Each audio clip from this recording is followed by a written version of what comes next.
When you see people hurting, you hurt with them. God tells us to care for one another, to love one another. I'm Danny Evitz, president of Independence Bank. This month we wanted to highlight Paducah Lifeline Ministries and Ladies Living Free.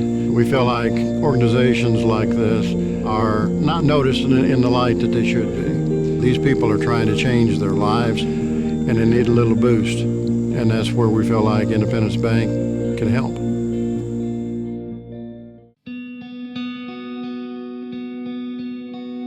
I think when we're all out there in our addiction and we're living out there and we think, I'm the only one that's going through this. I'm the only one that feels this way. No one else gets my pain. No one else understands what I've been through.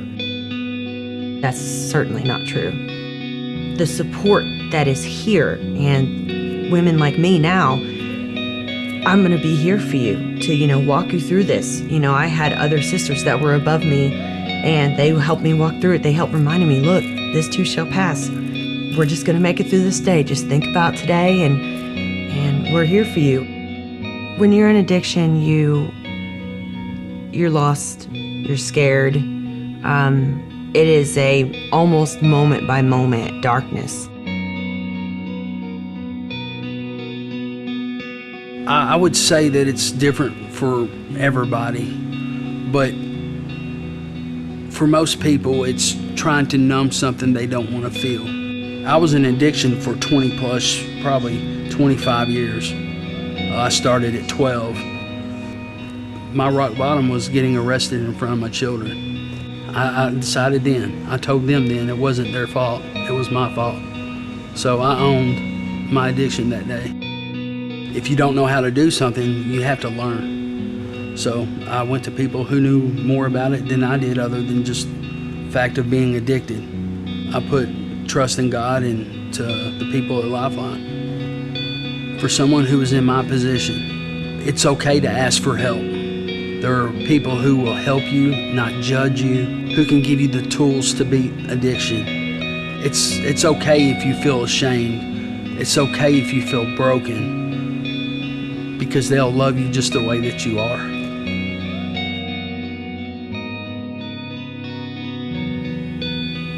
I don't like to quote a lot of the Bible because I don't want to misconstrue anything in it, but it says in there, I know that the wages of sin is death, and through being here, I've come to understand that the term sin stems from missing the mark, and I think we'll miss the mark every time throughout life, but that doesn't mean we give up.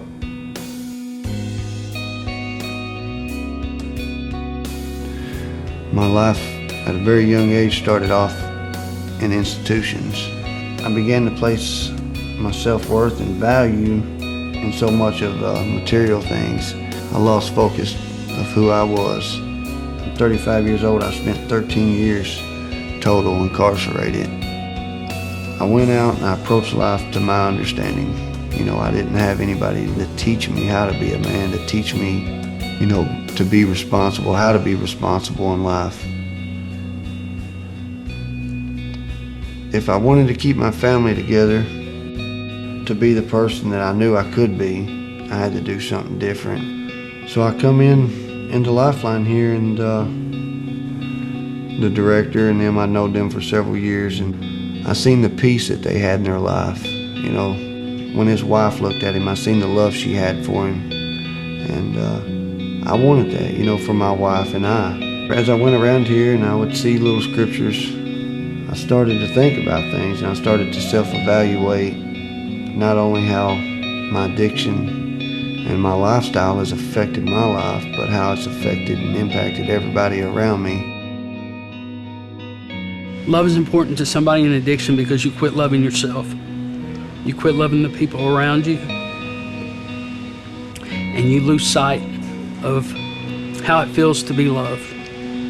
I've got about 3 years into my recovery now, sober. And when I meet people now, I don't have any shame, guilt, or fear. I hold my head up high. I try to shine the light that God has put into me. I needed that hope. I needed that little tiny light to see at the end of the tunnel that there was a chance. And that's what Ladies Living Free did for me. I'm coming up on a year tomorrow of my sobriety, and I never imagined myself being in this place. Not only at peace, I have joy, but I'm able to face a new situation. I began to apply myself. I began to put forth that same effort in my recovery as I did in selling drugs, and I began to take notes. I began to read the Bible, set aside a time every day to talk to myself, to talk to God. You know, my wife, she said, anything easy isn't worth having, and anything worth having doesn't come easy.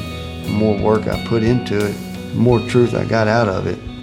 A Bible verse said, do not become weary in doing right, for at the right time you will reap the reward. I believe that. All the pain, all the suffering, and guilt, and all that's been paid for. Christ, He paid for that on the cross. Keep pushing on. I'm going to stay connected, and I'm going to keep loving everybody. And me giving back it's filled me up. They always say there's like an oil, like a holy oil that the Lord will pour into you. And what I've found is when you're pouring into someone else, He's continuing to pour into you. Ever-flowing hope and just strength. Because I can't do it without Him. Just because it's a mistake doesn't mean you can't make it a victory. God can flip anything. He can move any mountain. And He can change any negative into a positive.